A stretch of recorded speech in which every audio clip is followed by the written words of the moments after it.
3 years ago, the world held its breath in anticipation of what they hoped would be one of the greatest rematches in modern history. As it turns out, they would not be disappointed.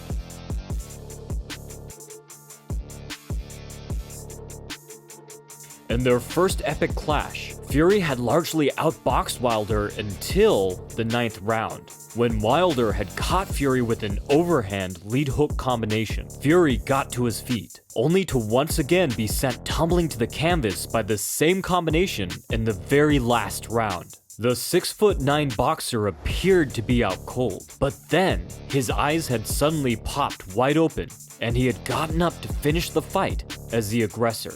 The bout had been judged a draw, but now fans would finally get to see a decisive end to one of the most unique and interesting matchups in all of boxing.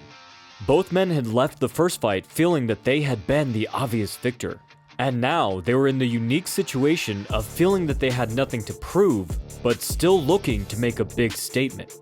While sharing a ring together seems to develop a unique bond between many former competitors, built on shared respect or even admiration, this had not been the case between the two literal giants of heavyweight. Keep me down there. You definitely can't keep me down there. I tell you that. And stop pushing forward. I'm gonna show you better. Guys, please take a seat. Let's start the news conference.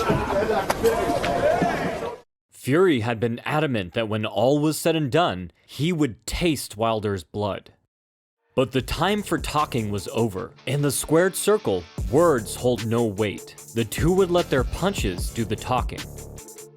But from the very first round, Fury's new strategy left people speechless. Even those new to boxing could catch the major change-up in Fury's footwork. And to many, it must have seemed like pure insanity. Rather than circle at a distance to outbox Wilder, Fury was now taking the fight right to him, closing the distance and stepping out at angles to cut off the ring. While Wilder is given a lot of flack for his footwork, Fury's new strategy should just plain not have worked. If anything, Fury's strategy should have been giving Wilder an easier time, presenting more opportunities and offering himself up on a silver platter to the most dangerous puncher in all of boxing. There was something else at play here, and that was Fury's jab. While Wilder had not outboxed Fury in their first encounter, he had still been competitive with his jab. But back then, Fury had been on his back foot. With his weight now forward, Fury could close the distance much faster and really put some power into his lead hand, which continuously caught Wilder on his pivot.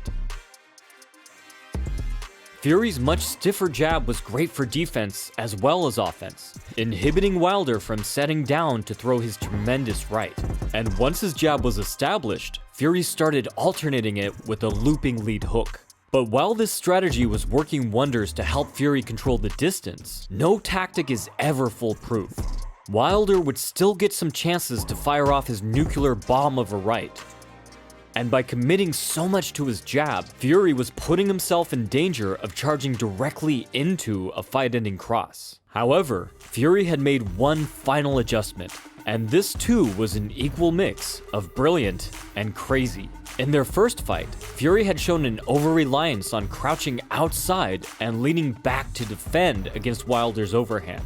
Wilder had picked up on this, tracked Fury's head movement, and then timed low left hooks to follow up. This had resulted in the first and last knockdowns of the fight. So this time, Fury had channeled the great Muhammad Ali. He stayed upright, pulling and turning his head to defend.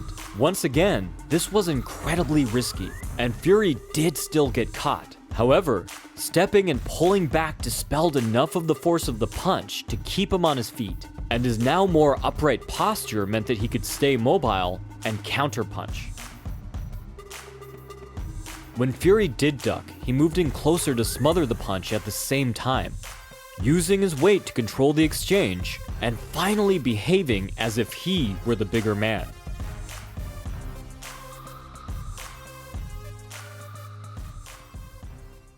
By the third, Fury was completely comfortable throwing his own power punches.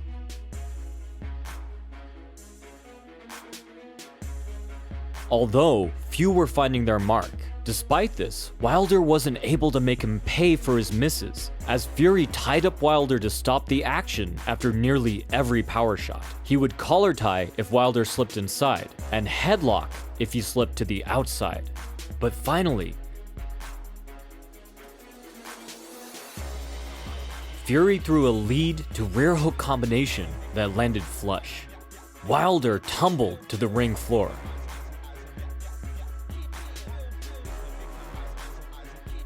The Bronze Bomber got to his feet and protested. Somehow the ref stood his ground.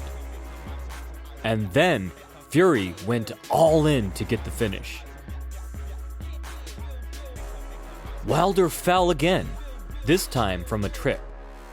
Ironically, this actually may have saved him, as Wilder still seemed very unsteady when he got up, and the bell sounded only moments afterwards. Any smart boxer looks to test if something that worked will work again, but Wilder denied him such an easy win, relying on head movement to avoid the earth-shattering punches of the nearly 300-pound lineal champion. But Fury was not discouraged, happy to impose his will through body shots and wrestling. Turning his punches into frames and holds so he could force Wilder to bear his weight. And though he couldn't find the knockout blow he was looking for, he did rough Wilder up, sapping his strength for later rounds. Still, wisdom dictated that the longer Wilder had to recover, the more likely he would be able to land the same right that had sent Fury tumbling to the canvas in their first encounter. So Fury must have felt grateful when he landed the same combination right away in the 5th. He then applied a far more diverse offense, throwing at will in all ranges with no apparent fear of retaliation. And this paid off big time when Fury knocked Wilder down once more. Stepping into southpaw mid-combination to cut Wilder off and land a head-body hook combination. While this was just as much a trip as it was a knockdown, Fury's hard liver blow seemed to shake Wilder even more. Wilder proved he was made of pure grit and determination, fighting on even though his legs were totally gone. Fury still looked for the finish, but the referee stopped the action to take a point for holding. This seemed an odd time to take a point, considering that Fury had been holding the entire fight. Despite gaining extra time to recover, Wilder was still far from his best going into the next round. And the Gypsy King stalked the unsteady power puncher across the ring like a wolf that's just lucked into finding a newborn baby foal that's still trying to find its legs. Then, astonishingly, Fury actually tasted Wilder's blood. As bizarre as this was, no one can say that Tyson Fury is not true to his word. With Wilder still unable to completely recover, his team called off the fight in the 7th. As Wilder's in bad shape, this fight is over! A TKO victory! There is only one heavyweight champion of the world, Tyson Fury! The craziest thing about this rematch was that in the end, all Fury had done was make a few simple adjustments. And some may take this as a lesson about self-belief, or how it's better to be aggressive. But the truth is that Fury did not just make a few adjustments. He made the correct adjustments. Like a master locksmith who could pick a vault with a nail file, Fury had found the keys to victory in simplicity. Subscribe to see the epic back and forth third fight right here. You can check out my books on footwork, defense, and power linked below. From the Modern Martial Artist, this has been David Christian, wishing you happy training.